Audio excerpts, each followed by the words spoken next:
So 1-1, another bunt towards third base. Manny charges, goes to the bare hand. The throw to first is in time, and out number 2. Gonna hang a star for Manny Machado, who was once again playing that cat and mouse game. Padres are back in the win column because of plays like that by Manny Machado today. They beat the Cubs 4-2 and right back to their winning ways after suffering their first loss of the season last night. We welcome you into the post-game coverage here on San Diego's #1 sports talk station, 97.3 The Fan. It is Gwynn and Chris with you for the next couple of hours, although Gwynn will not be with you. He is probably on his way down to the airport with the rest of the Padres, who will then be climbing on the flight to Houston tonight. And Tony will be back with us on the off day tomorrow from the most humid city in America, Houston, Texas. Is that true? I would say Miami. Yeah, Miami probably is right there. But I got to be honest with you. Houston can make you – I think you can be so humid there you can almost just get ill. It's just it says you can see the air in Houston. I've been there before, and you can see the air. I have seen that too. It says Honolulu is the most. Honolulu. New Orleans is also one. Honolulu's down near the equator, so I get it. But Honolulu is so wide open, and the island you get feel. Some breeze. There's some humidity, but there's a breeze. In Houston, it just like hangs there on you. I've never been in New Orleans. Well, here's my proof that Houston is the most humid place on earth. They invented indoor baseball because Houston was so impossible and miserable to play in. Why did it take so long for someone to say, let's play indoors? Well, they started the Houston baseball franchise. They were originally called the Colt 45s, by the way. I do know that. Named after a gun. You think that would hold up in this day and age? No, probably not. The Houston Colt 45s. Yes, they began play in 1962. By 1965, they had built the Astrodome, and they moved their games inside because it was unbearable.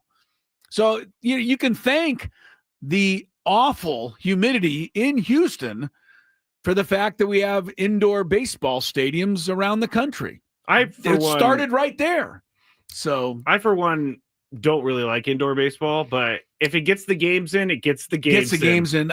The only indoor stadium I ever saw a game, Skraby, that I can recall was the old Kingdome in Seattle. And it was like really odd for me. Like in a big pool room? No, it felt like a movie theater, but a baseball game was going on down there. It was just strange. I didn't care for it.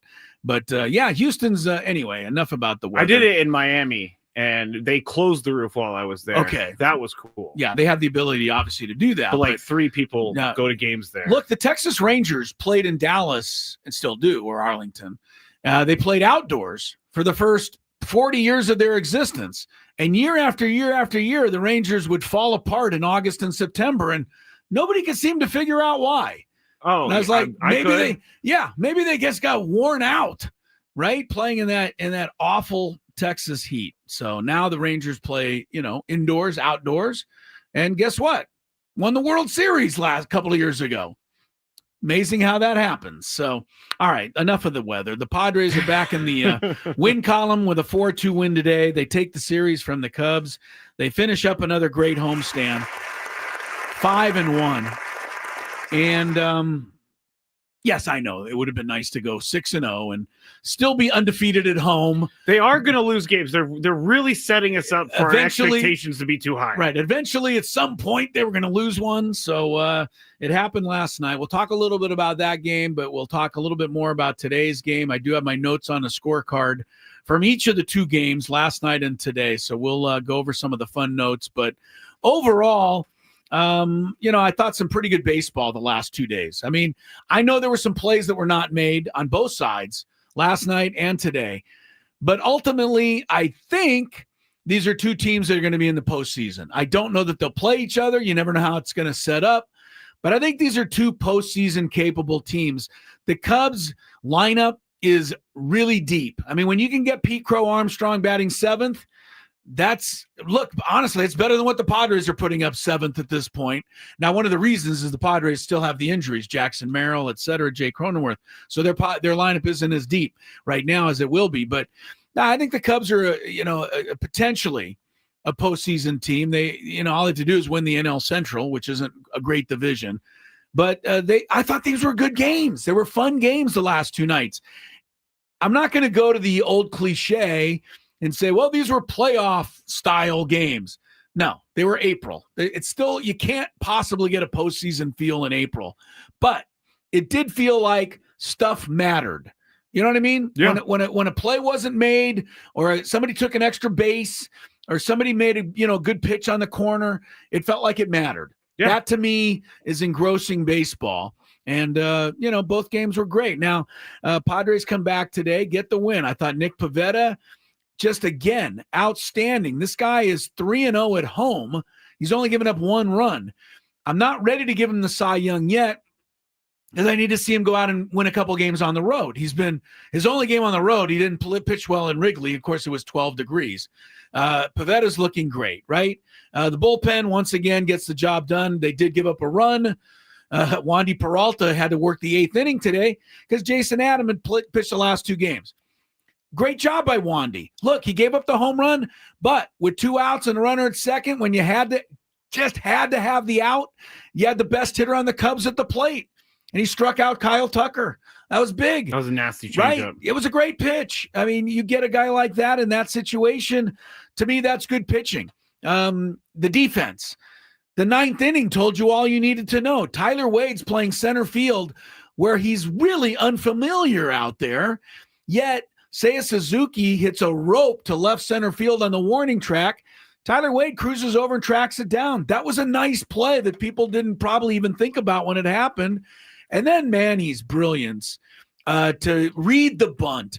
And if you go back to this play, Manny is basically playing shortstop, right? Because they got the shift on. He's playing shortstop, and he's playing a deep shortstop. Michael Busch is their cleanup hitter, but smart move by Michael Busch. They need 2 runs to tie the game, so somebody has to get on base. He says, I'll take it. First at pitch, he bunts, but he bunted it foul. Second pitch, I watched Manny, and I said, well, he's got to move in just in case he wants to bunt again. Manny went right back to the same spot he was at deep shortstop. But you know what he did? He moved in. As soon as the pitcher, Suarez, went into the windup, Manny came sneaking in, and Busch did not bunt. Next play, I think Busch thought he tricked him. No, you can't trick Manny. And he snuck in. So he was there to make the play. Now, he still had to make a great play. But if he doesn't sneak in on the windup, he wouldn't have got there in time. His baseball IQ, we've talked about it before, is off the charts. It is. And he makes a great play there. He had two RBI hits today, man, he had. So it's a big day for him. You want to give the game ball, though, to Tyler Wade. And I don't mind agreeing with you, Skraby. Because Manny Machado will have plenty of opportunities. Yes, right. Ball. Tyler Wade, left-handed against lefty, went 2 for 2 with 2 walks and 2 runs scored. That, out of the 9 spot, was one of the keys to the game today. So I agree with you that Tyler Wade had a big game. And look, the Padres are getting it done. Look, I mean, 15-4? That's going to work. Working for me. 12-1 at home? That's going to work. And, they go on the road. Here's the one last thing I'll say. This is the 6th series they've played, right? They played the Braves, and who was the second team on the first homestand that they swept? The Braves, Guardians. Right, Braves, Guardians. Then they went to Cubs, went to A's, and then home Rockies, home Cubs, right? Yep. 6 series. They've won the last game of all 6 series. That always puts everyone in a good mood. Even if you lose the first 2, which they did in Chicago, remember they won the last one, everybody felt okay about it. And they did it in comeback fashion. It's always good to win the last game of a series. I don't care what the rest of the game, you win that last one, you get on the flight, you're feeling good going for this road trip, which hits Houston and Detroit, I believe. Yes. Before they get back home. Yes. So, look, it's been an amazing start to the season. It continues today. with the 4-2 win. We are on an extra hour tonight until 7 o'clock. Skraby will actually take over the proceedings from 6 to 7 because that's his hour. I will be here, but it's the Skraby Chronicles. I hate to step on that. We'll be here, though, until 7 o'clock, hanging out, talking Padre baseball. The NBA playoffs started last night. Well, you don't like it, but you missed it if you didn't watch it. The Warriors? No, Steph Curry. It's just an incredible performance. The guy's 36 years old. He goes out there. He scores 15 of their last 19 points to beat Ja Morant, who's younger, more athletic, more, high profile. But Steph just is there. Hits all the three-pointers, makes all the key plays, the free throws. Great game last night. We'll talk a little bit about that.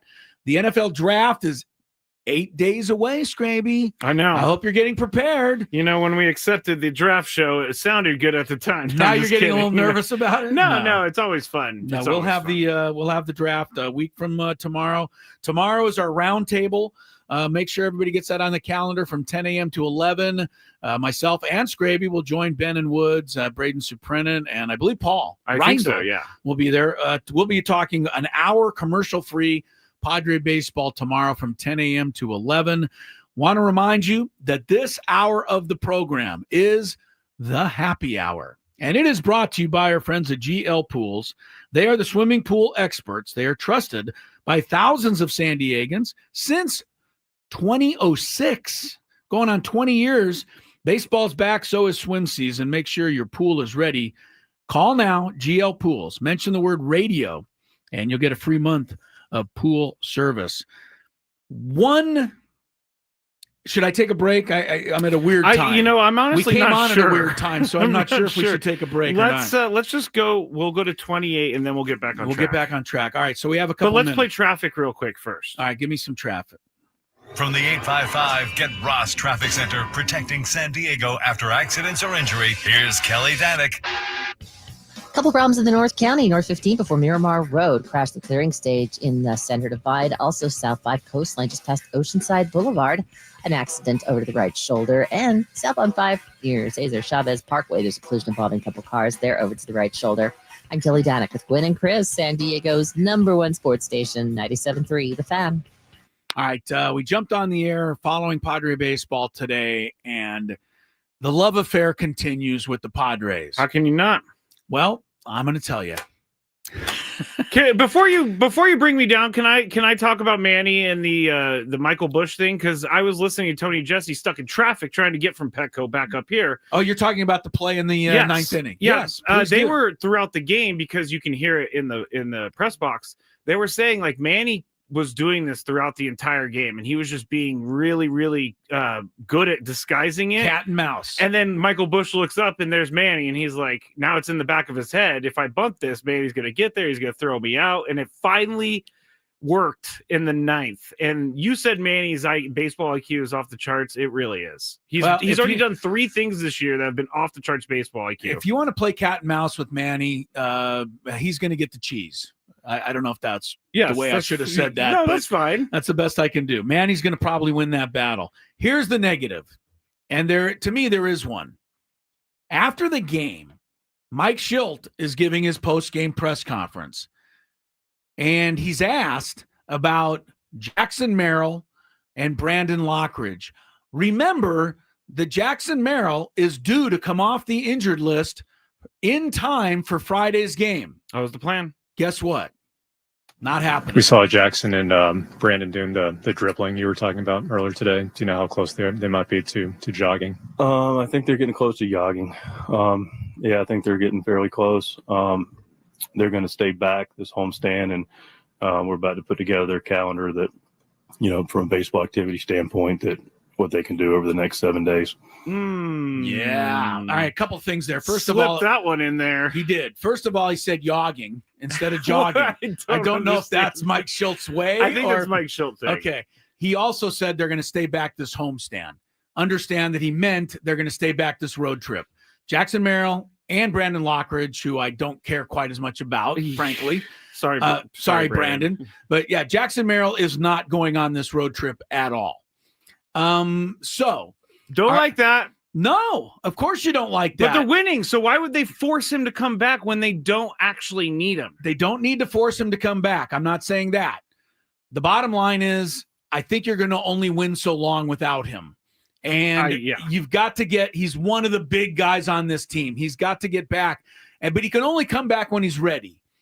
And I don't like to say I told you so. But I did. I did. When Mike Schilt told us 2.5 weeks ago that Jackson Merrill was sitting out a game, a little, balky I think it was balky hamstring. Remember that? Yes. Next day it turned to be into a bit of a, kind of a bit of a strained hamstring. And then the next day he went on the injured list. And they said, this is all just getting ahead of it. We don't even really need to do this. We're just doing it as a precaution. Everything's going to be fine. I knew it wasn't, because it's the way these things. It is, but I did say it then. I know, and I did say it that I was concerned because these hamstring things have a way of hanging on. But here we are. I know, but here we are. The 10-day IL time is up, and Jackson isn't back. And not only is he not back, he's out for at least another week because he's not going on the road trip at all. Right? Yeah. They go to Houston, Detroit. They come back next Thursday. So he's not even, you can't even think about Jackson Merrill playing for another week. And even then, struggling. What's that? My fantasy team is struggling. Well, that doesn't help anybody's fantasy team, but it hurts the real team too. It does. But hey, does it? Yes, it does. The record doesn't show that. Yeah. Well, I know when Jackson's back, it completely changes a lot about the lineup. But like I've said, they've been getting by here with not what I would call exactly a murderer's row of a bottom 5 in the lineup. No. That will change when Jackson and Jake come back. Pushes people down. But yes, everybody's moving up, and I'll be honest, everybody's doing their part. They're filling in nicely. It's unlikely to hold up this good without everybody contributing. Jackson Merrill's gone for at least another week. I thought the interesting thing was Mike Schilt said that, and nobody even raised an eyebrow. Like, this is kind of big news. Yeah. That he's not going on the road trip. I thought. He did say homestand. So I'm like, is there something in there that we're missing? No, he said homestand, I'm sure by mistake. Anyway, that's the only bad news, the only fly in the ointment, as it were, so far. Padres 4, Cubs 2, win the series, improved to 15-4, keep rolling along. Notes on a scorecard are following. Always a bunch of fun stuff about today's game. And something I saw last night that I've never seen before, and I don't know that we'll ever see it again. A flying pig? I didn't see that, but I'll tell you what I did see when Gwynn and Chris returns. Well, Dylan, I think the first obvious question, long hair, long beard, have you had a shave since the last game of the season? I don't think so. Man. I don't think so. That's great. Why is that? Just changing it up. Why not? Okay. All right. I'm jealous of the beard because I'm a guy who likes to grow a beard, but your beard, how long did that take to grow? I think this is 3 months, maybe. 3 months. Now, okay. is this going to stay as we get into spring? Are you going to keep it? Because I don't think I've ever seen you. I've seen the beard before. I don't think I've ever seen the hair. No, I haven't had hair like this since I was 12. I'll probably keep it. We'll see how it performs, really. That's the key. That's how the does it thing. perform? That's the biggest thing. Speaking of perform, how you feeling, man? Obviously, spring training right around the corner. Pitchers and catchers report. This is the time of year where the green light goes on again. Yeah, I feel good. Working on a bunch of different stuff. Biggest thing is really just getting the body to feel good and getting ramped up. But I feel like I'm on track. How do you deal in terms of getting yourself ready each and every year?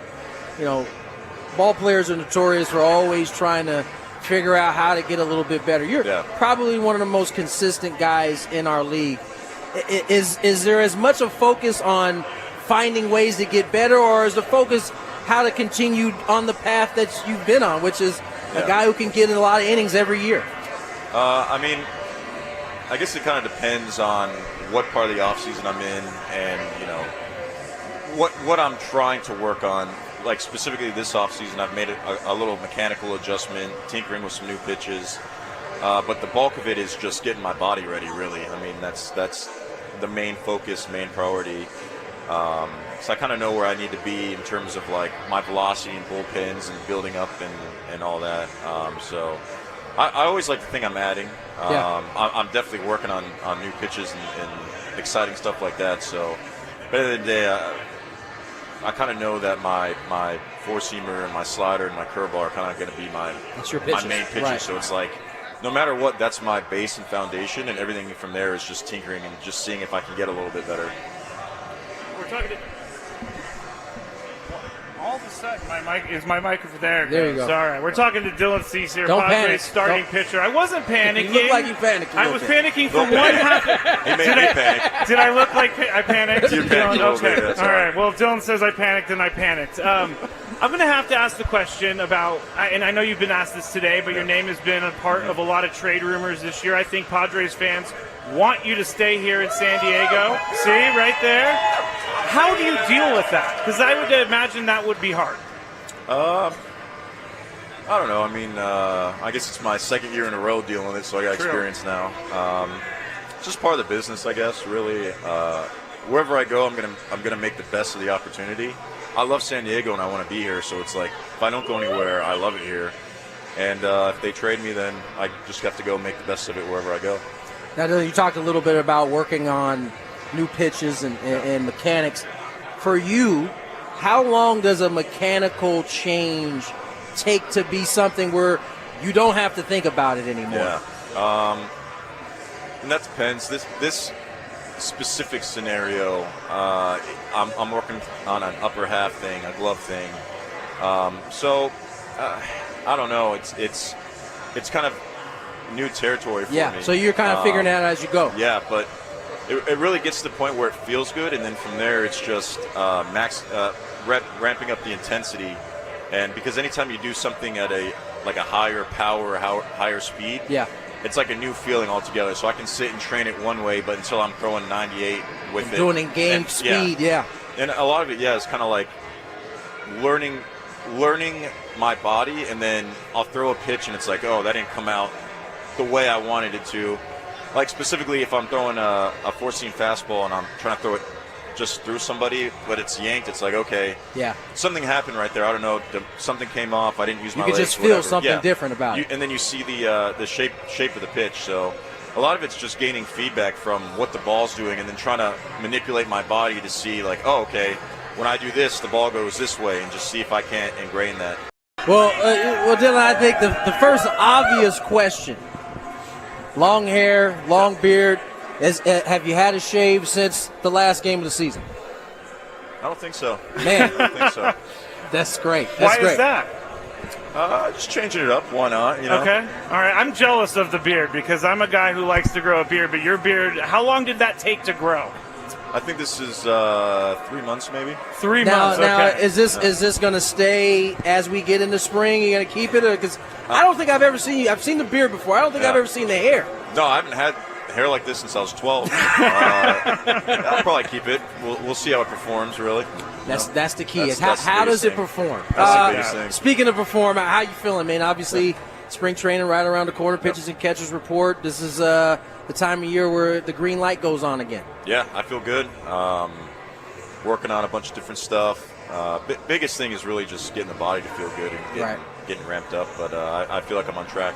How do you deal? Mouth-watering. But so is Roundtable, and that's one of the reasons I look forward to the Thursday Roundtable. You should as well. Tomorrow between 10 a.m. and 11, it's an hour of commercial-free Padre talk with all of us on the show, all of us on this show and all the shows. And while you listen to us, we are able to mac out on some delicious Roundtable pizza. Did you just say mac out? I did. If we can get there before the salespeople, then we get some great Roundtable pizza. I think that's been taken care of. Our guy Rick is very serious. Rick does a good job. Our sales guy Rick puts the Roundtable thing together, and he I think he's actually hired security now to protect the pizzas so that we make sure that Darn we get tootin'. some. Very nice of you, Rick. We appreciate it. Padres have made a trade today. I know we're 30 minutes into the show. You think it would have been worth mentioning earlier, but it's not a big trade. It's a minor league deal. The Padres have reacquired outfielder Bryce Johnson, who was with this club at some point last year. Yeah. And they have sent away to the Pittsburgh Pirates scrappy catcher Brett Sullivan. I kind of am going to miss Brett Sullivan. Yeah, me too. When everybody else fails, Brett Sullivan comes in and doesn't hurt the ball club.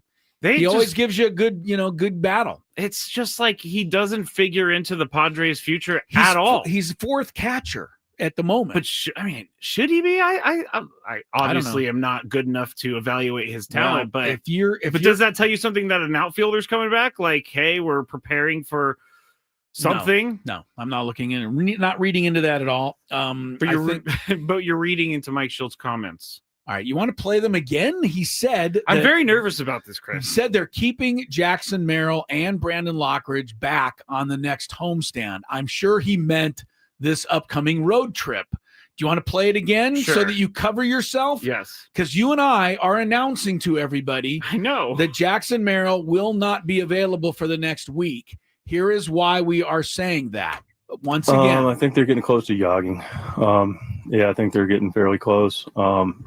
They're going to stay back this homestand, and we're about to put together their calendar that, from a baseball activity standpoint, that what they can do. I'm not saying that. You didn't get the end of it. You said get the end of it, the calendar over the next 7 days, which confirms the fact. From a baseball activity standpoint, that what they can do over the next 7 days. See, that confirms it. They're putting together a calendar of what they can do over the next 7 days, because they're not going to be playing baseball in Houston or Detroit, and that's referring to Jackson Merrill and Brandon Lockridge. It's the only, like I said, it's about the only negative thing you can come up with. Yeah. All right. Not good. Let's check some traffic, Skraby. Then you know it. You love it. I'm now writing on the back of my wife's shopping list. You're going to have to get a new book? I do. I need a new book. Could you buy me a new book? I'm writing on the back. Here's my notes on a scorecard. From the 855 Get Ross Traffic Center, protecting San Diego after accidents or injury, here's Kelly Danick. Got a collision on southbound 5 at Cesar Chavez Parkway. A couple cars involved there over to the right shoulder. Another crash closer to the border. This one's right before Via de San Isidro. Several vehicles involved in this one. 2 right lanes are blocked. Fire crews showed up for this one because it looks like one of those vehicles may have caught fire. That's southbound 5 right before Via de San Isidro. I'm Kelly Danick with Gwynn and Chris, San Diego's #1 sports station, 97.3 The Fan. All right, we have some music now for notes on a scorecard. Wow, Scrape. High praise indeed. I felt like you needed a good-sounding baseball theme. It's very good. I love it. Let's start with last night's game, because I saw something last night that I've never seen before. I doubt I'll ever see it again. You saw it. So did everybody else who was there. Manny Machado hit a fly ball down the foul line and right. Kyle Tucker dropped it for an error. 2 pitches later, Manny Machado hit a pop-up behind the plate. The catcher never saw it. The poor third baseman ran all the way down. He, too, dropped it. I've never seen that to begin with. A team drop 2 pop-ups on the same at-bat. Doesn't happen often. Ever. And here's what never happens. Manny then popped a home run. I mean, when you see stuff like that, you're like, yes, this is our season. Yeah. Stuff's going like that. Yeah. It was awesome. And I loved it. And remind me at the end of the year, but when we do our moments of the year, I think that home run will make my list. I just thought it was awesome. Even though they lost? Yeah, they lost the game, but I'm going to remember the moment of Manny, battling fouling off pitch after pitch after he was lucky enough to stay alive, and then hitting a home run. Padres ultimately lost the game last night. Why? Because a couple of plays they didn't make. This is what we've talked about. When you got 2 good teams playing each other, plays that are not made decide the game. In the first game, Ian Happ didn't catch a fly ball. Last night, Luis Ariz came in on that bunt and bobbled the ball. I don't know if he would have thrown him out at home. It was going to be a tough play. It was a good bunt by Crow Armstrong, a very good safety squeeze, but tough play. If you make it, you probably win the game. But they didn't make it. Cubs scored. Eventually, they went in extra innings. One more thing I noticed about last night. and I bring this up. In the bottom of the 10th, the Padres obviously were down now 2-1. And by the way, I thought Matsui did a hell of a nice job. I know he gave up the triple, but then to leave that runner at third base and give the Padres a legit chance, I thought was some good pitching. But you start with the runner, obviously, at second base. Should you bunt there? I'm not saying you should, I'm asking. Should you bunt there and move the runner to third, increase your chances of tying the game?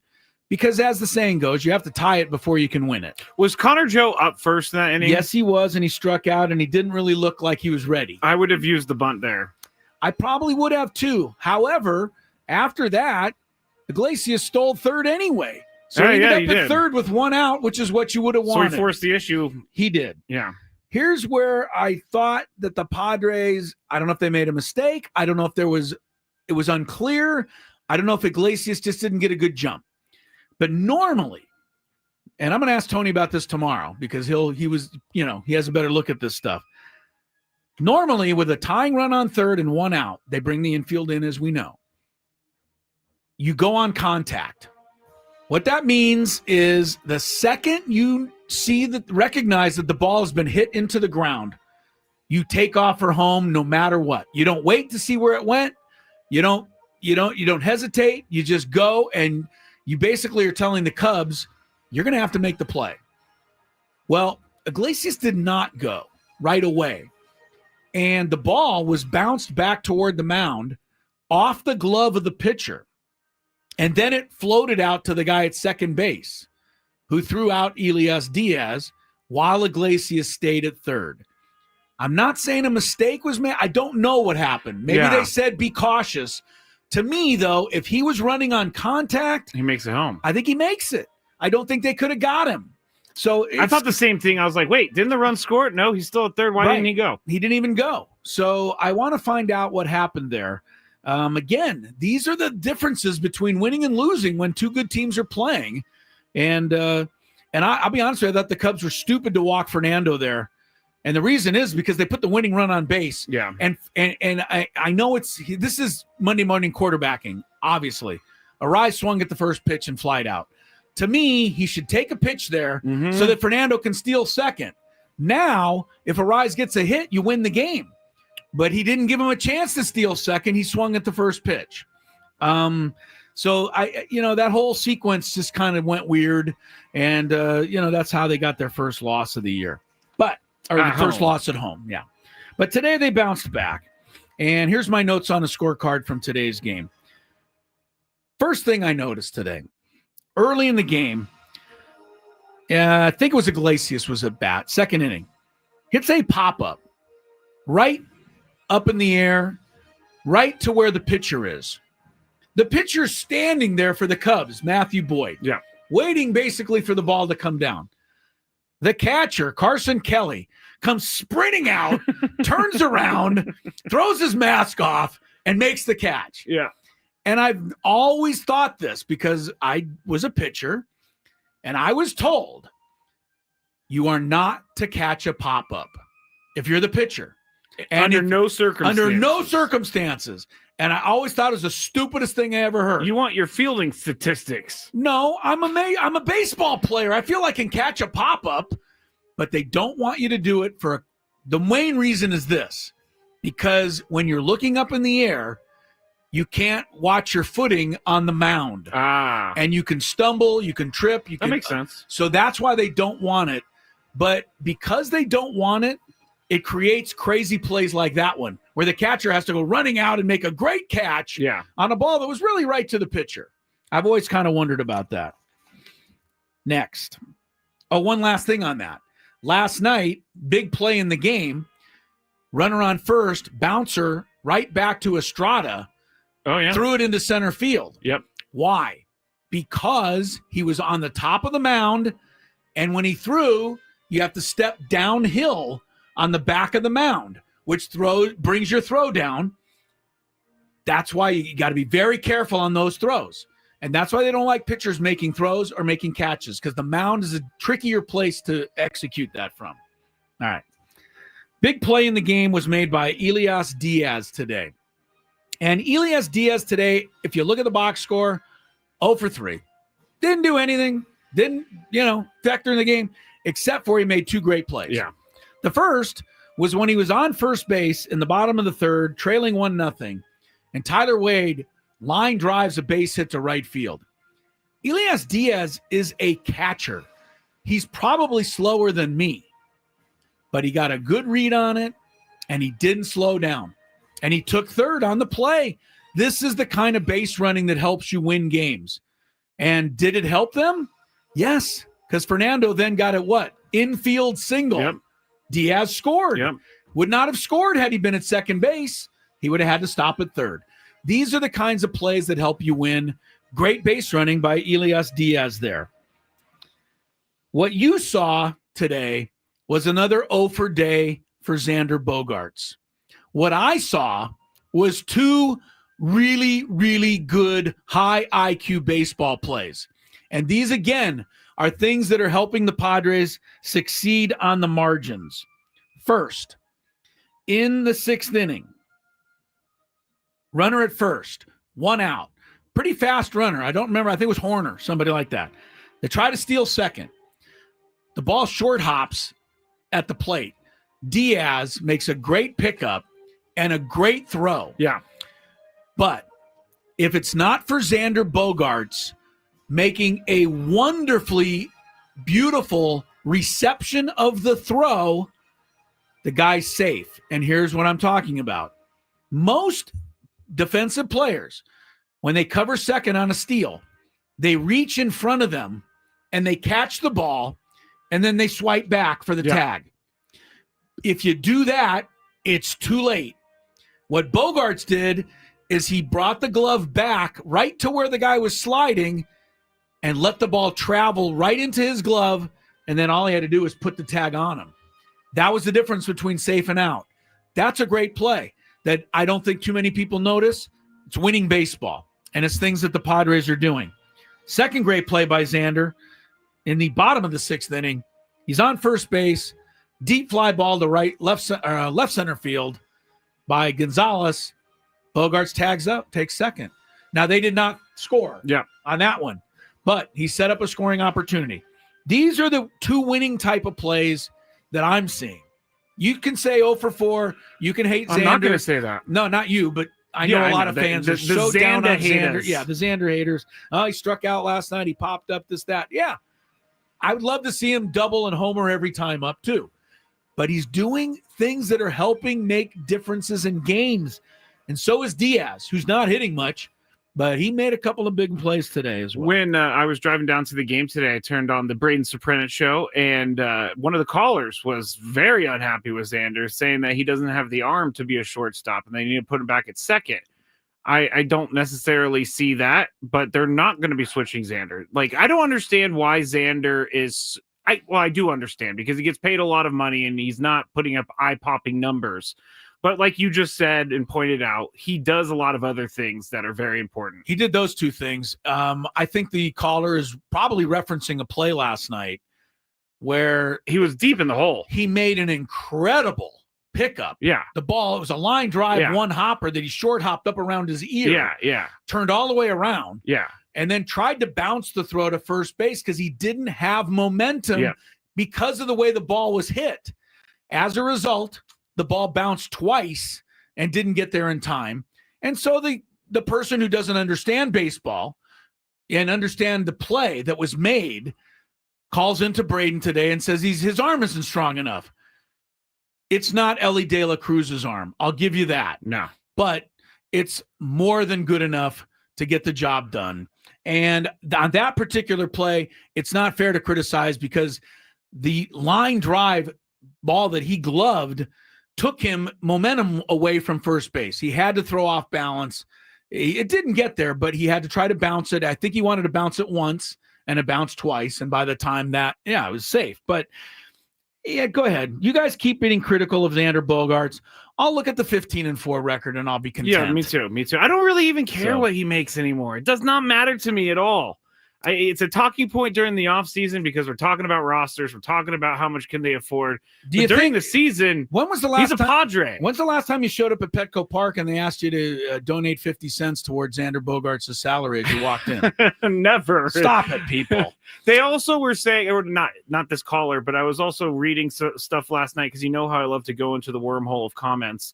And if Fernando was playing shortstop, he would have made that play. People, he's not playing shortstop. First of all, why are we comparing that? Second of all, there's no guarantee Fernando would have made the reception of that one hop line drive. We don't know. It's a beautiful play. He's playing great right field. Let's keep him there. It was a beautiful play by Xander, I thought. The throw was looked, like it didn't have much on it because his momentum was going the other way. Enough on Xander because I think like I said, he made 2 winning plays today. If you don't like it, too bad. One thing I got a tweet from Lance. The mark of a winning team are the daily unsung heroes that pop up. Today it was Wade. Friday, I'm sure someone else will step up, and that's what this team has. Right. Speaking of that, Lance, I was on my scorecard here. Tyler Wade, we mentioned it earlier though. 2 for 2, 2 RBIs, 2 runs.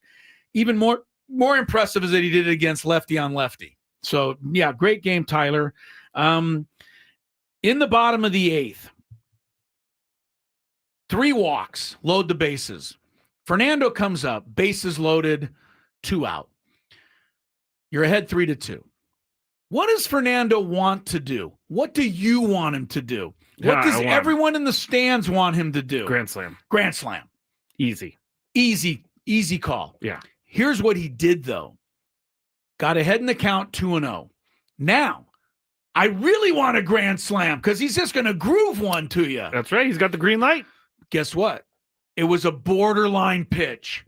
Instead of making an out and swinging at it, he let it go. His eye this year has been fantastic. Next pitch, another borderline strike. Didn't swing at it. Strike 2. Now you're like, what are you doing, Fernando? He was trying to get a pitch he could drive, and he didn't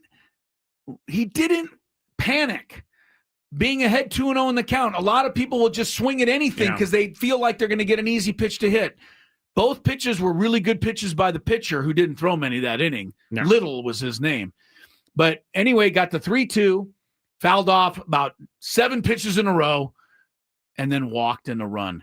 That was almost as effective as a grand slam. Yeah. I know it's not the same, and I get it. But when you have Robert Suarez coming in, it is. What a great at-bat that was. And it's, as you said, that's an at-bat that a less mature Fernando would not have given us last year, the year before. No, he's getting frustrated. He's swinging at the pitches that are outside of the zone. He's just trying to do something. Well, you're trying to be a hero. And he knows that he could be a hero in other ways.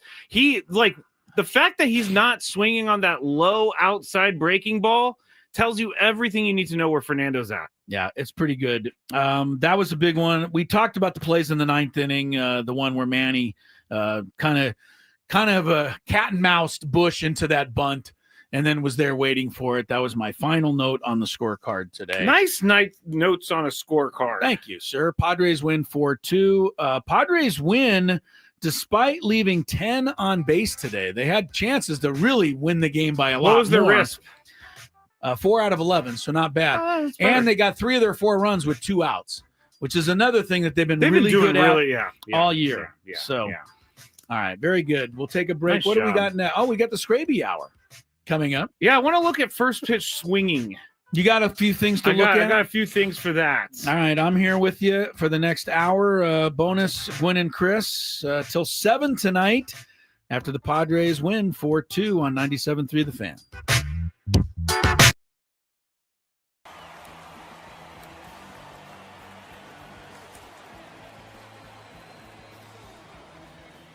And now, the challenger, representing the San Diego Padres, number 20, Kyle Higashioka.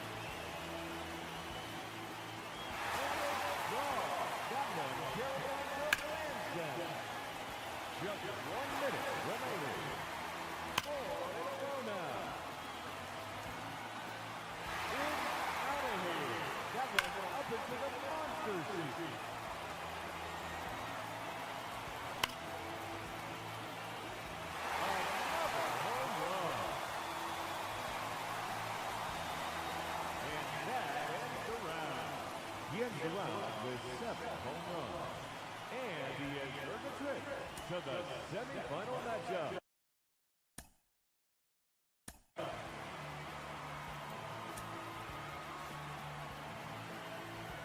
Now the challenger is a semifinal matchup. Number 20, Kyle Higashioka. No doubt about that one. That one carried on Joe Lansdowne. That one is gone. He now has bonus time. Just 1 minute remaining. No question about that one. And tapped it up to put up in the championship matchup. And that ends the round. Finishes.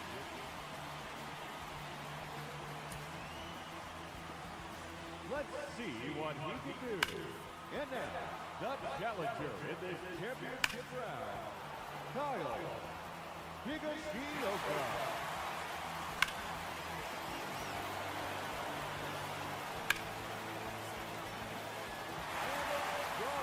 That one carried on to Lansdowne. That one is gone. And he's earned 30 seconds of bonus time.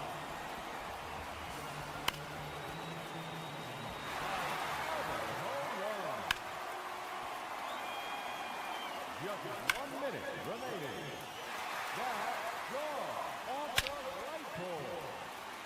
There's a home run.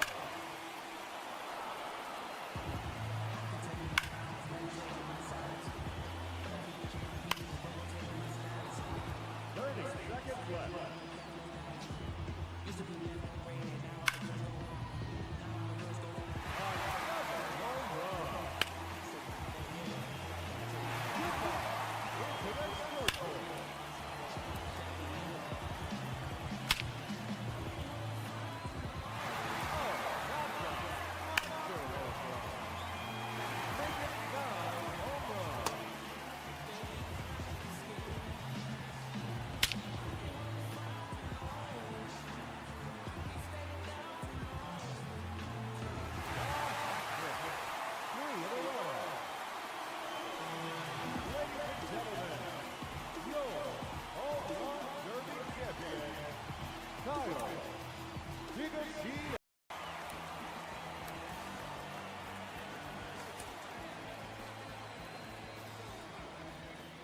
And now, the challenger, representing the San Diego Padres, number 20, Kyle Higashioka.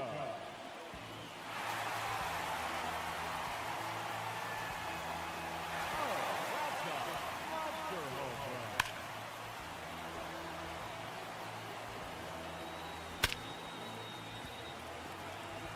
That's a home run. He's earned 30 seconds of bonus time.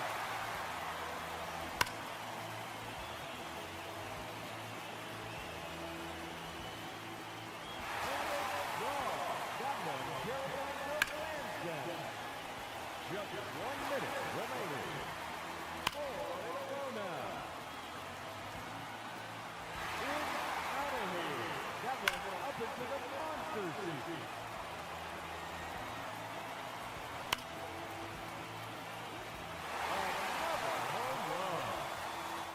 The Fan. Hello and welcome into the Skraby Show / Gwynn and Chris. Skraby Chronicles, Experience. When Chris is here, we call it whatever we want to call it. Yes, we did. And tonight, we have a really fun Padres team to talk about. We also have a Big Five at the end of the hour that includes something that the University of Colorado, are doing for Shedeur Sanders that I think is because it's gone too far, Chris. It's got too far. We'll get to that. I at the won't. end of the I hour. won't ruin the surprise. Okay, you already know what I'm talking I think about. so. I think Okay. so. We're also going to go over some of what I want to talk about Connor Joe in the Big Five, because Connor Joe struggled in his at bats, and that's expected basically because he just came up from AAA. He was kind of put in a tough spot last night, going in pinch hitting in the 10th. So we'll talk about him. The other thing we're going to talk about, Chris, have you seen this article about Bill Belichick and his girlfriend? I saw it, but I didn't read it because I had very little interest. But I want to hear what you have to say. It's very interesting. You sent out a text about this to us. Yes. And what is going on? Is she coaching the team? I mean, what is happening? No, she is. Find that a little hard to believe. She's kind of playing Bill's manager a little bit, which is fine. I don't care if she plays Bill's manager. It's something that she did that is getting people talking because she has requested something, and I won't reveal it right now. She wants a North Carolina baby blue jersey. I'm sure she could get that. No, it's something else. It's something that they're not allowed to do because Bill Belichick coaches there now. We'll get to it. Bill Belichick is. I'll tell you one thing. You say what you want, but I'm going to watch North Carolina games this year. I will too. I want to see. I guarantee you, they're going to show them. Yeah, they will be showing them. Are you kidding me? They've already got the first one scheduled. Yeah, Bill Belichick's going to be huge TV. Who do they open with? Do you have Virginia? I don't think so. Okay. North Carolina football. Let's see who can Google faster. You're going faster. I'm not even. I stopped. Oh, you stopped? Yeah, you were ahead of me. Oh, yeah, it wasn't Virginia. They play Virginia to open ACC the following week. Their first game, it looks like, is TCU. Yes, TCU. I remember that now. Okay. I'm just making sure. Yeah, TCU. Virginia. Virginia's. I think Deion Sanders' first game at Colorado was against TCU. And they won. Yes, and they won convincingly when he was coming off a 1-12 season or something. Anyway, all right.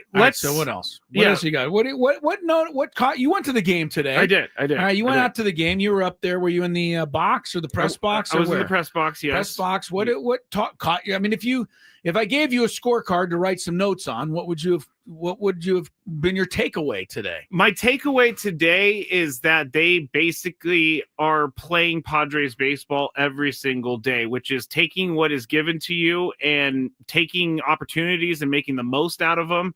I left in the 6th inning, so I didn't get to see anything after that, but I was listening. I just think that this team knows exactly what their identity is, and I think this team knows how to exploit. Is that the word? Exploit problems with their. You're not going to help me because this is the Skraby Chronicles. No, they're taking advantage of whatever they can. Exploit the word?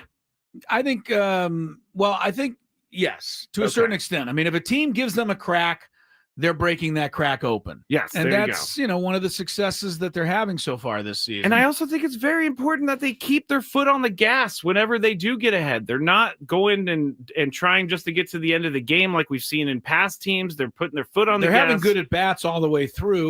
You look at the 8th inning today. They loaded them up. Got one run. One more hit would have broken it open, but they didn't get that hit today. They didn't get it last night either. They left 10 on today. They left 8 on last night. They were 0 for 7 with our runners last night. Especially, noticeable was 2nd and 3rd with 1 out, and Manny struck out and Bogey popped out. Yeah. And as much as I defended Bogey last hour, that was a bad at bat. He got a 2-0 pitch, much like we talked about with Fernando. And he put a terrible swing on it. He went after a bad pitcher's pitch. He should have taken it. You're going to get another good one on 2-1. That's what Fernando knew today. Yeah. And getting that walk. Bogarts was too aggressive. He popped up a bad pitch that he shouldn't have swung at, and the inning was over. But look, you're not going to cash in every opportunity. No. They're batting with runners in scoring positions like 295, which is best or second best in baseball, but that still means you make out 70% of the time. So yeah, I mean, you can't do it every based time. On failure. What you want to do is get as many chances as you can, and they've been getting those for sure. I also saw today that Nick Pivetta is for real, and he's legit. You think? He had a bad game in Chicago. I'm willing to just throw that away due to the cold. He's a very good pitcher when it's over 12 degrees. when teams weren't signing him over the offseason, a lot of the teams were scared of giving up a draft pick, and the Padres were not scared of giving up a draft pick. They also have him under contract for pretty cheap this year, and it's a very unique contract. But Nick Pivetta fits this team. He fits in line with what they do, which is attack the strike zone, and they don't let the team catch them sleeping. And Nick Pivetta has been awesome in 3 starts this year. 4 starts. 3 this year. starts at home, 1 start on the road. Here's the reason why teams did not rush to start him or to sign him.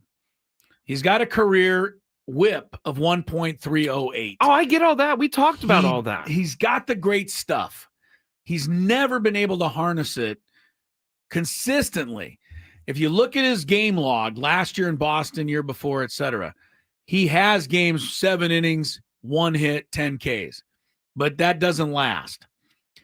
What we said when the Padres got him was he's got the stuff.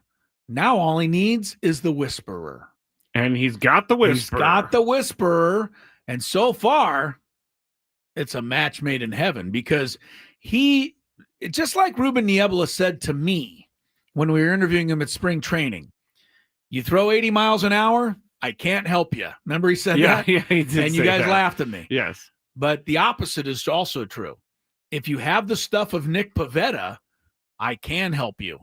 And I think he is. I think it's a big factor. I'm not ready, like I said, to put him in the Cy Young running until I see 3 or 4 more on the road, different situations. But so far, so good. And biggest out of the game today came in the 3rd inning when the bases are loaded with nobody out. You got Kyle Tucker up, and you get the fly ball, sack fly. They get 1 run that inning instead of getting maybe 4. That's what do you tell me all the time about the difference between a good golfer and a great golfer is? Short game, but just a little more specifically, the great golfer always limits the damage. Yes. They make a bad shot. Yep. Looks like they're going to get a double or a triple bogey. You forget about it. But they don't. They get a bogey, and then they come back the next hole. That's what Pivetta did in the 3rd inning today. That could have been a big inning. You got Tucker, you got Suzuki, and you had Bush. 2, 3, 4, bases loaded, no out. They get 1 run. That's helps you win the game big time right there. So I also think Pivetta's been great. I thought a lot about the Pivetta stats over the last couple of weeks. He's also pitched in places that have really hitter-friendly parks like Boston and Philadelphia. So coming to Petco could help him out a little bit. Helps out everybody normally. It does. I was talking about first pitch swinging for the Padres because last year I was very upset with a lot of the first pitch swinging. You don't like it. Because sometimes, like last night, Luis Ariz comes up. There's a chance for the Padres to tie it up.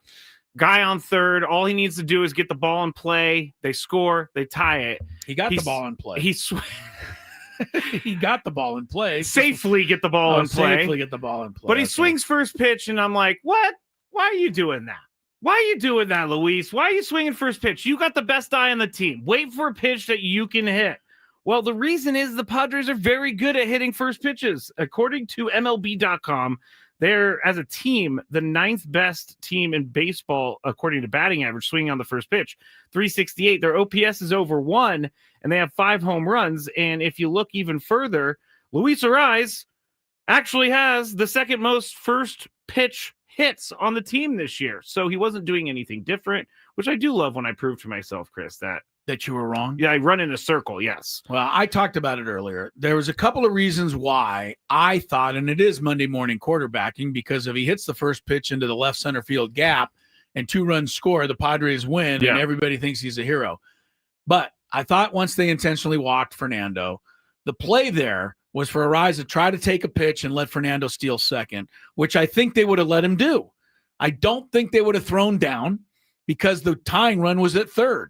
So to me, Fernando would have been given second base. Now Ariz digs in and a base hit wins the game rather than tying the game. I don't know that they talk about it afterwards. I don't know if Victor Rodriguez says, hey, maybe this is a situation. I don't know if anything's said, but it was something I thought about as the ball was flying out into the glove of the left fielder, ending the game. And if you look at Xander Bogaerts, he's hitting 600 on the first pitch. So basically, there's a couple of things about being effective on the first pitch. One, ambush factor. Well, yes, but 2, what happens? The Padres are also hitting fastballs very well this year. Yes. And what are most first pitches? Fastballs. Right. But what's going to start happening is that teams will start the Padres off with breaking balls, and they won't get them over the strike zone. And the Padres are smart enough to lay off and not swing at the first pitch. But guess what happens then? You're ahead in the count almost every time. Yeah. Pitchers pitching from behind. So your success on hitting first pitches can help you down the road in other ways. Final thing I saw from today's game would be Robert Suarez. 8 for 8 now, save opportunities. He only had 8 pitches today, Chris. He is barely throwing the baseball this year, and he's not even close to being touched by these hitters. He's been that good this year. Well, Suzuki squared him up pretty good. That might be the only one. One of the few, but here's what it didn't matter because it was a 2-run game. Yeah. So let the guy hit the ball. Yeah. That's what Suarez is thinking, and he did it. So, yeah, good on Suarez. Look, he's had 9 appearances. He's 8 for 8. The other game was a shutout inning last night where he pitched the top of the 9th in a non-save situation. I think he's given up, 3 hits all year. He's walked maybe 1 or 2 guys. He's striking out his normal amount. His whip is .56. Wow, that's right. I mean, at the 9 innings, he's allowed 5 base runners. That's it. That's it. 3 hits and 2 walks. That's crazy. It's crazy good. It is crazy good. Suarez has been great. And, so is Adam. And so is Estrada blew out the side today, too. Yes, he in did. the 7th inning. So, I mean, Jason Adam couldn't pitch today because he had been his 3rd day in a row. It's not that he couldn't have done it. It's that Mike Schultz not going to push that in April. And that's fine. Wandy Peralta, as I said, I thought had a good inning. I know he did give up the home run. But again, you can afford to when you're up by 2 runs. You let the guy hit it, and he hit it out. Give him credit. But now it's 3-2. You can't give up a home run now. Wandy dug in, got the next 2. Happ got a nice piece of hitting, doubled. And then Wandy strikes out, I think, their best overall guy, Kyle Tucker, to strand the tying run at second. That's good enough for me. Yeah, me too. So the bullpen continues to be what I'm seeing. The bullpen has an ERA of 1.5. The team has an ERA of 1.25 at home. I mean, you can't touch that. That's why they're 12-1. Yeah, kind of coincides with that. Yes, I was kind of bummed that they lost last night just because of the record of 14 straight that the Rays set a couple years ago. But those teams did not go to the World Series, so we didn't want to see that. Rays team did not go. Yeah. All right. Padres win today 4-2 over the Cubs. They take the series. They take the season series over the Cubs. How'd they do that? Because they've already played twice. Yeah, and what was the total in the season? Never mind. Series? They actually were 3. Okay. Math is not friendly to me. They split the season series.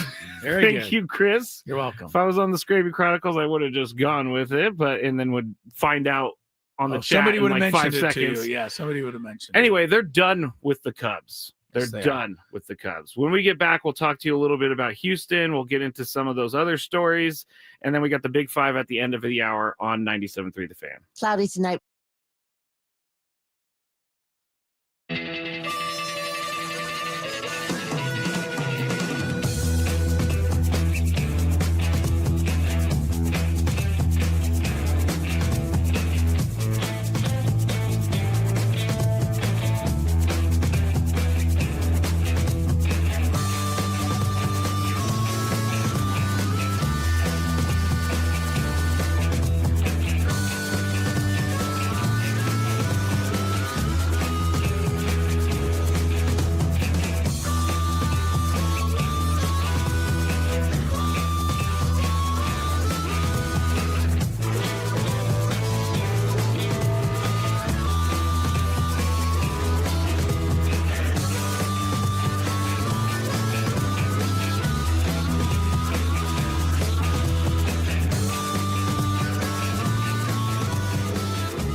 Chris, hello. Yeah, we're here in Cooperstown for 97.3 The Fan. So excited, the induction weekend for the great Trevor Hoffman. What a class he's going in with, too. Let's take a look. Of course, Alan Trammell from Kearney High School in San Diego. And then, of course, the Detroit Tigers, great shortstop. Jack Morris in a Tiger uniform there, but I always remember him pitching that 1-0 shutout in Game 7 of the 1991 World Series for the Minnesota Twins. Maybe the greatest postseason pitching performance of all time. Chipper Jones, Padre fans remember him. Every fan of a National League team remembers him because he would come in and do damage to that team. Only the second #1 overall pick in the Major League Draft, Chipper Jones, to be inducted into the Hall of Fame. The other is Ken Griffey Jr.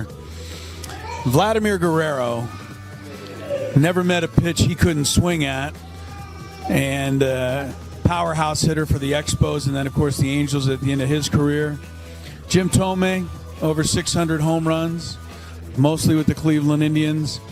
And then, the guy down here on the end who used to get all these guys out all the time, Trevor Hoffman, the greatest Padre reliever of them all.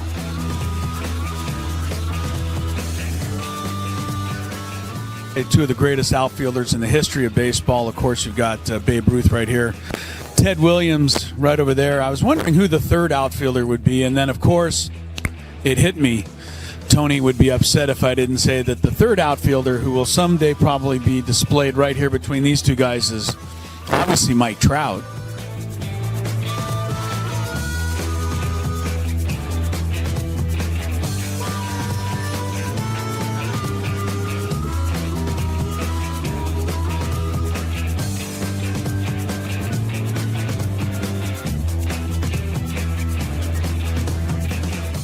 And this is the San Diego Padres locker room here in Cooperstown.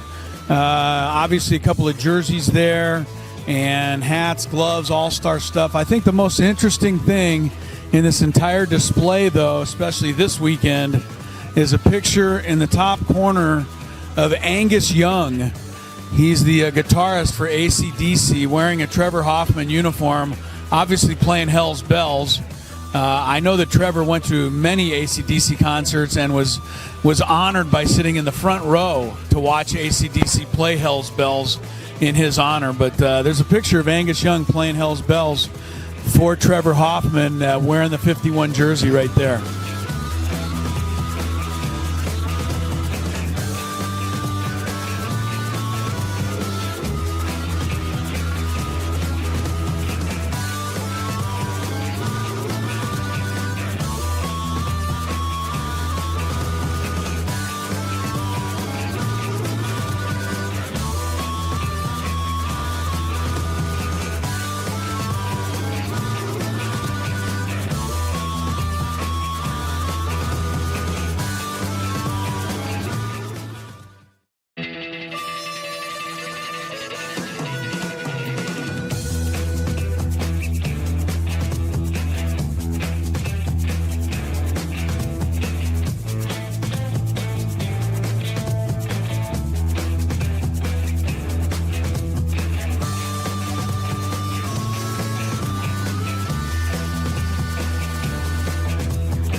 That was a wild pitch. Oh my, yeah, that was right at his head. My gosh. Once the home plate umpire to we got a benches clearing thing going on in Pittsburgh, Chris. They're going to see. This is Andrew McCutchen gets his almost gets his head taken off by a Jorge Lopez pitch. Now McCutchen and Lopez putting down the wrong one. And everybody goes and they get out off the benches and everybody runs out to the middle of the field. Everybody's angry. Jorge Lopez is the guy on the other side. Remember, Jorge Lopez was the guy last year who threw his mitt over the fence when he was a Met. But anyway, I like little brouhahas like this, Chris. I don't think there's anything more disappointing in sports than a benches clearing brawl. I can understand why you say that. Absolutely nothing happens ever. The highlight of every benches clearing brawl is the yo-yos sprinting in from the bullpen for no reason at all. I guess I don't, benches clearing balls do very little for me. I guess Mitch Keller hit Paul DeYoung in the face last night, and so he broke his nose. Yow. And so they were on high alert, and Jorge Lopez went high and tight to Andrew McCutchen. Andrew McCutchen's been around for a little bit, so he doesn't take kindly to that. I think he's the longest tenured player in baseball. I think you're right. 17 seasons. There was another guy, Jason Hayward, I think is right up there. He's been there for a long time too. But it's exciting for the moment. The announcer, hey, they come, and especially the benches the first one. Yeah, it's also the Pirates. I know that we have to clean this stuff up, but how about the days in the NBA where players could come off the bench and they'd just be throwing haymakers?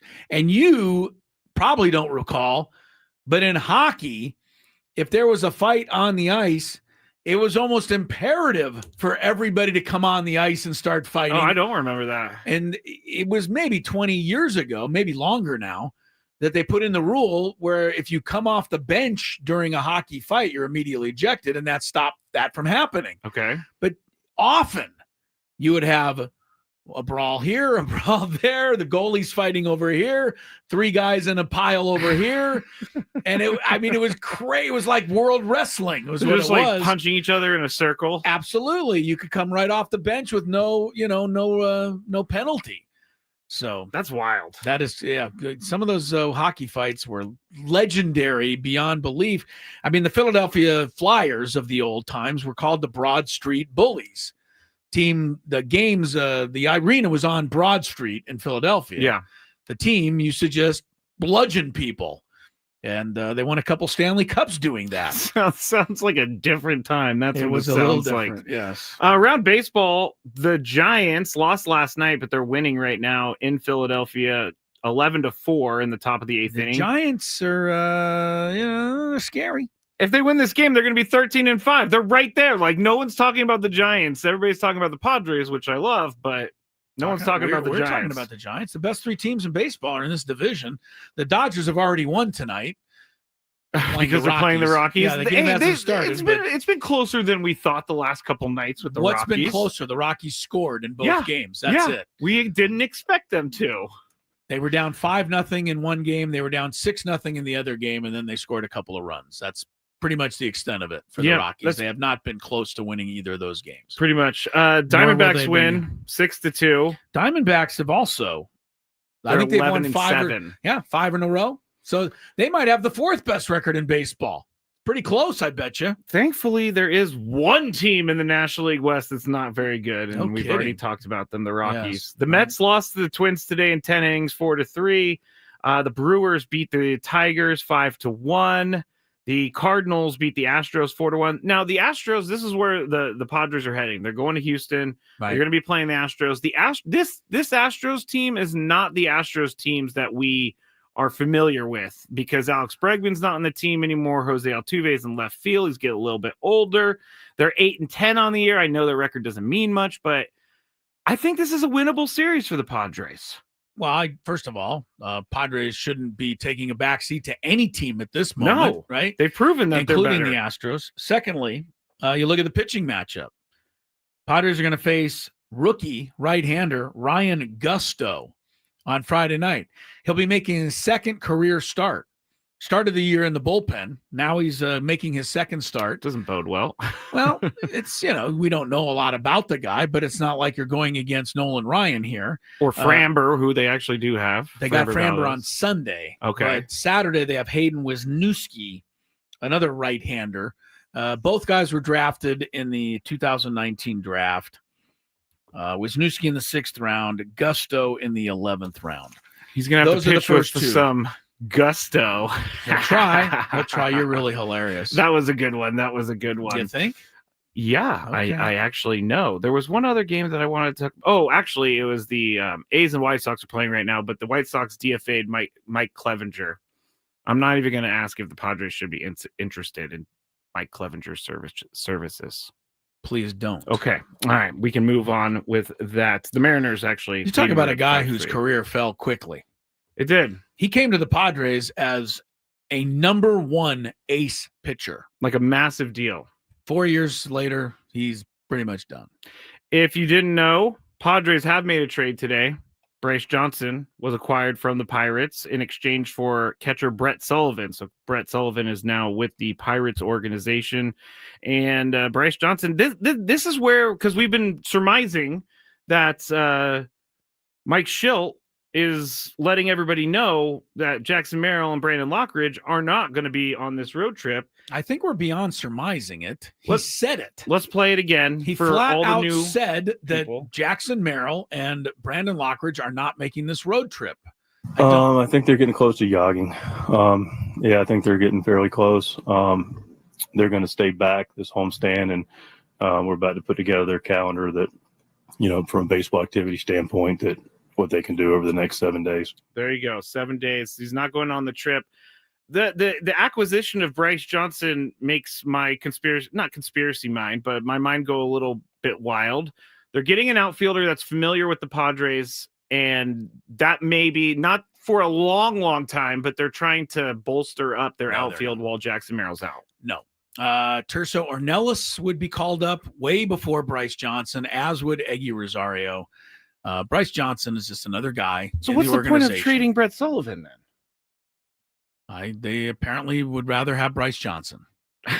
I guess so. I mean, you don't think that they went out and got that guy? Like, that's a really specific guy. They got him to bring him in and put him on the team. Maybe they're just not ready for Tirso yet. I don't. I think, first of all, Bryce Johnson is basically Brandon Lockridge. Yes. They don't need another one. They have a reason why they did it. I don't believe it's because they feel Jackson Merrill's going to be out for the year. No, that's not what I said. Woof. Don't even put that in the universe. All right. This hour on 97.3 The Fan is brought to you by Frozen Ropes San Diego. Hey, parents, here's a message from Coach Kurt with Frozen Ropes. Is your child 6 to 12 years old? Our baseball summer league is the perfect fit for your player starting June 16th through August 17th. Summer league includes 8 practices, 8 games. Register by April 30th and save $50. Go to San Diego FrozenRopes.com. When we get back, we have the Big Five. We're going to talk about Bill Belichick. We're going to talk about Shedeur Sanders, and we're going to talk about Connor Joe on the other side on 97.3 The Fan. Gwynn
If you've ever wondered what it's like to watch a baseball game from the Odyssey Suite, you have your shot because there's a Skrabinator Game 3 coming up on May 12th, and right now you could sign up.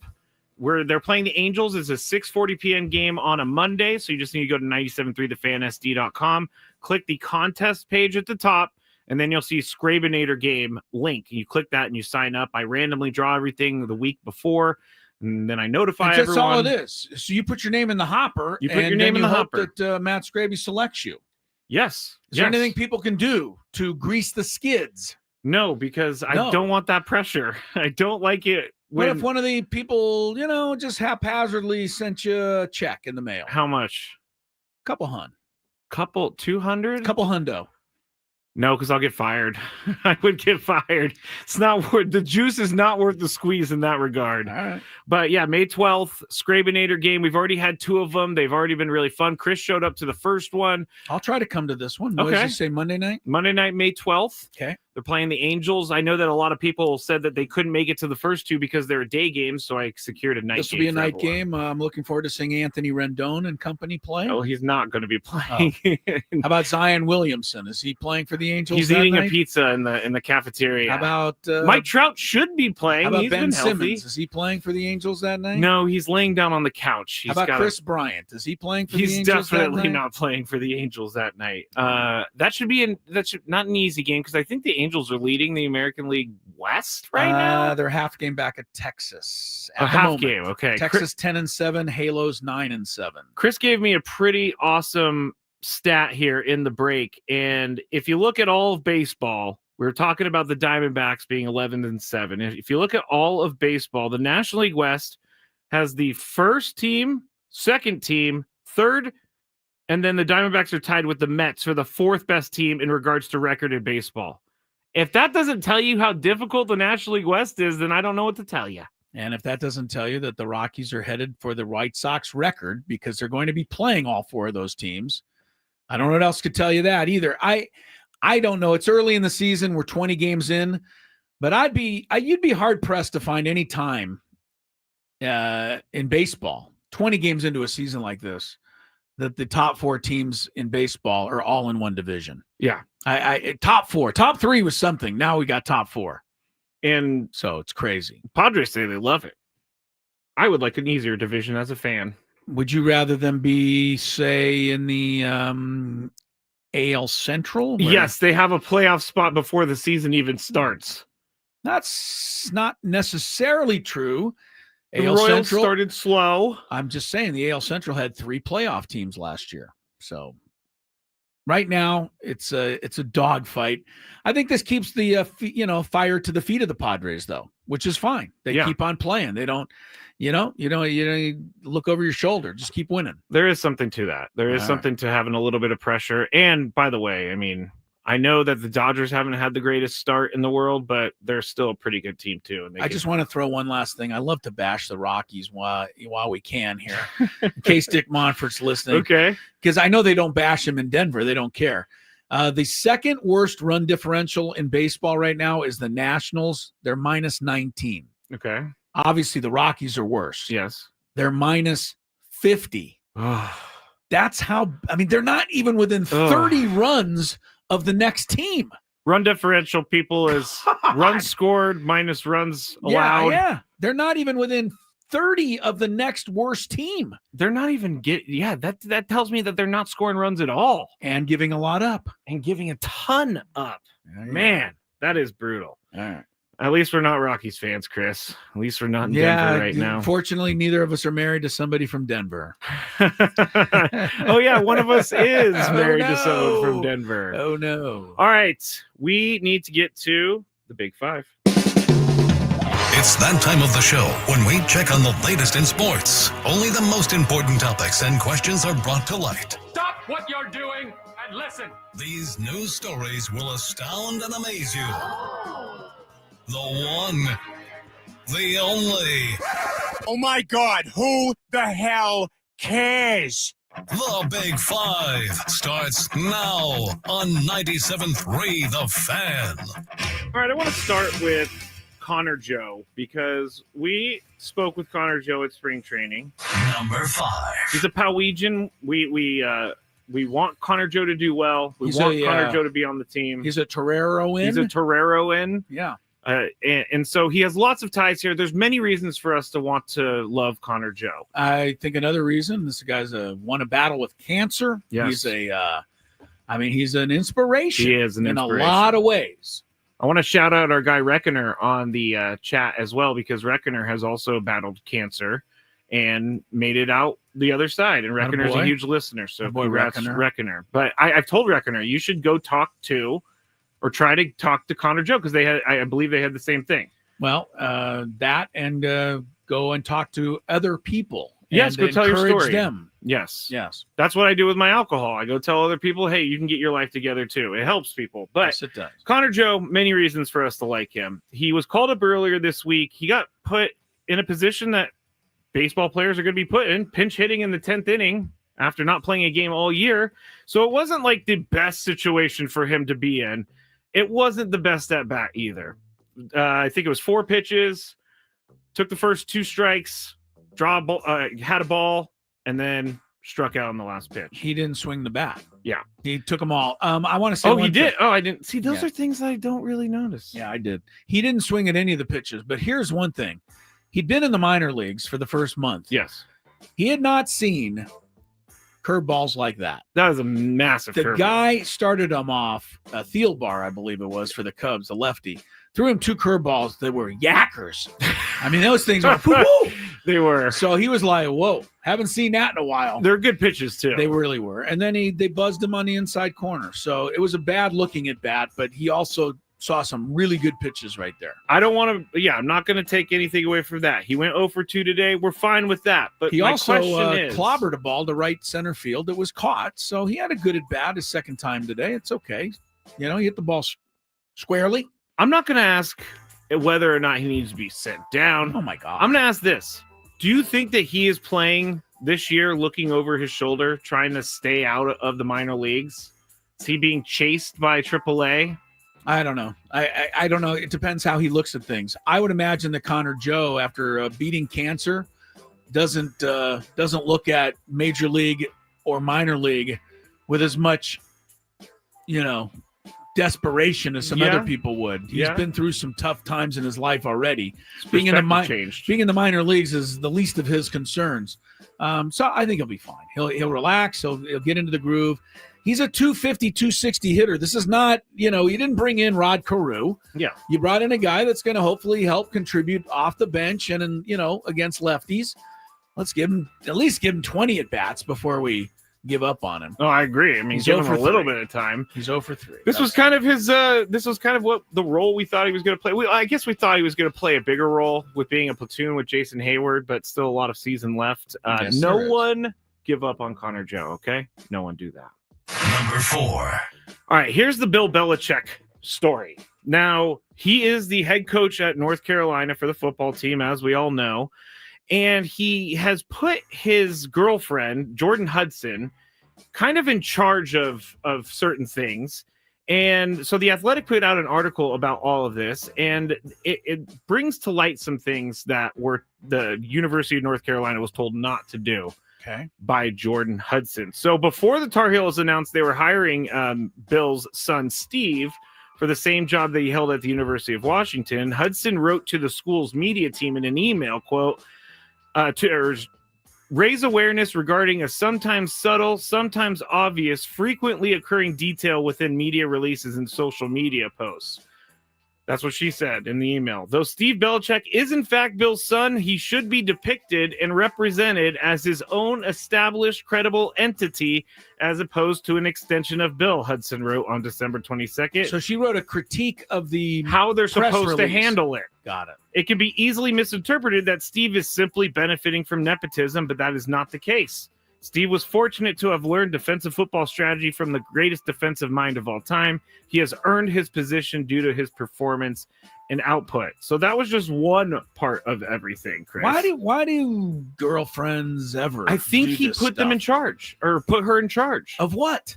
I think she's his manager now. There's a whole new business that she's running in regards to Bill Belichick. They put her in charge of what? Criticizing the team's media relations department? I don't get it. She's not doing that. She just is trying to keep their image in line. That's, I think, what she's trying to do here. His and his son's image. Yeah, she's like kind of the publicist manager of this new entity. So she wrote this that they're putting together. She undressed the media relations people for their press release, pointing out the fact that Steve Belichick, which is indeed true, is Bill's son. Yes. Okay. Also on February 13th, Jordan Hudson asked people at North Carolina, quote, is there anyone monitoring the UNC football page for slanderous commentary and subsequently deleting it / blocking users that are harassing BB in the comments? Okay. All right, go to The Athletic for the rest of the article. I'm good enough. What do you want to ask me? What I want to ask you is Bill in a spot? How do I want to say He's in a predicament. He's in a pickle. Yeah, is he in a pickle? I think he's in a pickle, but I don't think he cares. I think he's going to coach the team and let her make and lie in her own bed, and he's not going to worry too much about it. But yeah, I wish people would just stay out of their significant others' business and issues. I mean, I don't know. What does she do? Anything other than this? If she was a model, I don't know. She used to be a cheerleader. A cheerleader. So would she like it if Bill wrote to the head cheerleader people and said, I think you should use Jordan more? These people, I think they would have to listen to. But you know what I'm saying, though? They don't think about it from the other side. No. And she's trying to probably do everything what's best for Bill, but she's not doing the that. manager of Trouble Cub Enterprises and other entities, a company named Chapel Bill, the All Belichick team, and a video podcast production firm.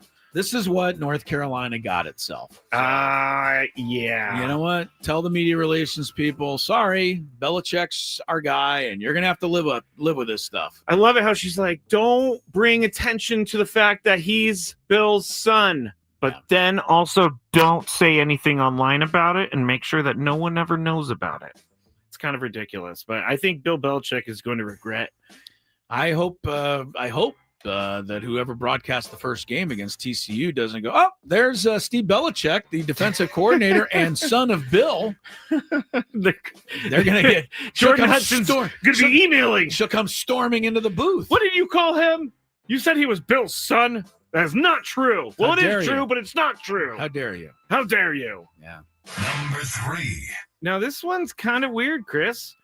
British tennis player Harriet Dart has issued an apology after asking the umpire in her match to inform her opponent, Lois Boisson, to wear deodorant during their Rouen Open match yesterday. Dart claimed that Boisson, quote, smells really bad. Oh my God. Courtside microphones caught her making the complaint in the second set. I looked up the video. You can barely hear her, so I'm not going to play it, but you can find the video out there. Okay, so wait, she went to the umpire. So here's what happens. She's sitting down. Okay. Between games. Yes. Right. The opponent crosses in front of her. She gets up. She goes to the other side. As she's passing the referee, she says, hey, can you ask her to put on a little bit of deodorant? She stinks. Yeah, she went on to say, quote, because the smell, can you tell her to wear deodorant? She smells really bad. Did the opponent then go up to the referee and say, can you ask her to fix her teeth? Sorry, that's a generalization. I always say that the English people have bad teeth. It's a joke. It's a joke. Let's not get all the English people out there upset. Well, guess what? She had to apologize. She put on her Instagram, Dart did, I want to apologize for what I said on the court today. It was a heat of the moment comment that I truly regret. That's not how I want to carry myself, and I take full responsibility. I have a lot of respect for Lois and how she competed today. Like it. I'll learn from this and move forward. Now, on the other side, Lois Boisson has a pretty good sense of humor about this whole thing. She posted an Instagram story. She posted an edited photo of herself holding deodorant during a serve. She also tagged Dove and said, quote, apparently need a collab, which means she needs to work with Dove. Maybe so that was a good way. Maybe this is an eye-opener for Lois, that she does need a little deodorant. You ever think of that? Here is the question. Maybe this is truth. Here is the question. Uncomfortable, but truth. Should athletes have to wear deodorant? No. How are you going to check? You could easily check. Oh, please. This is gross. Like, have you ever played the pickup basketball game with someone who's stinky and sweaty and disgusting? I just let them score. I do too, because it's stinky and gross. I don't like to be skins in a shirt skin game, but I dislike guarding skins more. Oh yeah, it's so gross. In fact, I think we're finally beyond shirts and skins, aren't we now? People can just wear, the same color shirt. It's not that big of a. Most people have reversible jerseys now. Yeah, I'm with you. Don't have to play shirts and skins anymore. But this was no. I'm not going to blanket every athlete. Like the Scandinavian bobsled team probably doesn't need to wear deodorant. They're okay.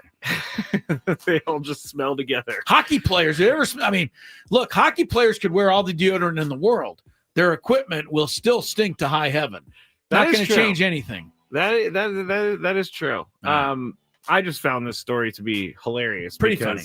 When someone smells, it's a terror. Like when I worked at the bank back in the day, Chris, there was one customer who was homeless. Oh, and he would come in, and all of us smelled it. It's pretty hard to even, focus, totally ignore it, because it's sometimes the stench is so bad that you almost have to react. Yeah, and I know that he may have been down on his luck, but it was still a really terrible smell. Really terrible smell. All right, that was a Skraby. That was definitely a Skraby Chronicle story there. Oh yeah, I love a good deodorant story. Yeah. There was a scary moment today, Chris, in the Mets and Cardinals game. Did you see this? Hunter Wendelstedt. Did the Mets play somebody different? Or maybe this was yesterday? I don't know. I don't think the Mets played the Cardinals. But anyway, go ahead. It was a Mets-Cardinals game. Are you sure? Yeah, it's a scary moment from today's. Oh, they typed it wrong. It's the Mets and the Twins. Okay. All right. Good catch, Chris. I was just reading what this idiot put on there, so I'm the idiot.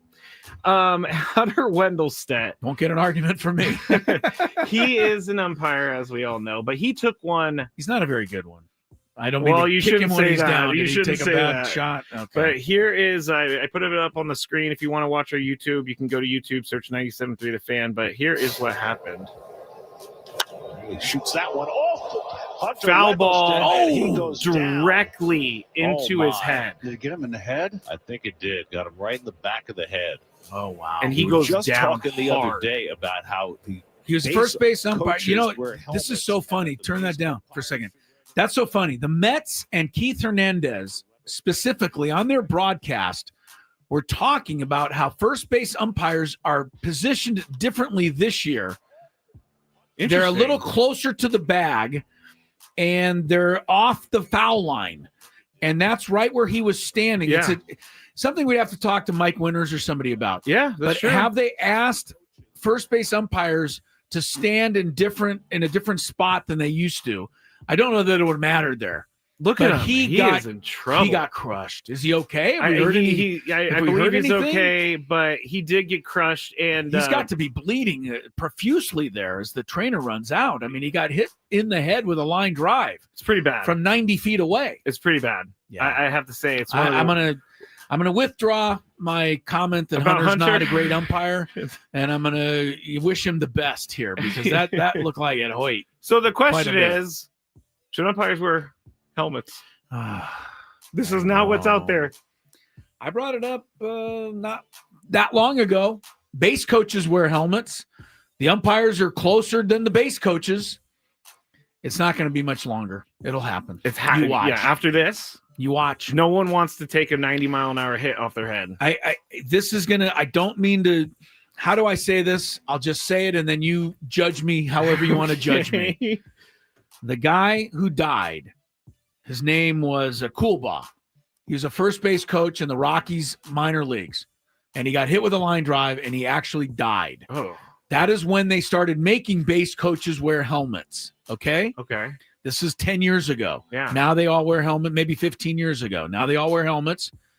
I've not seen another base coach be hit since then.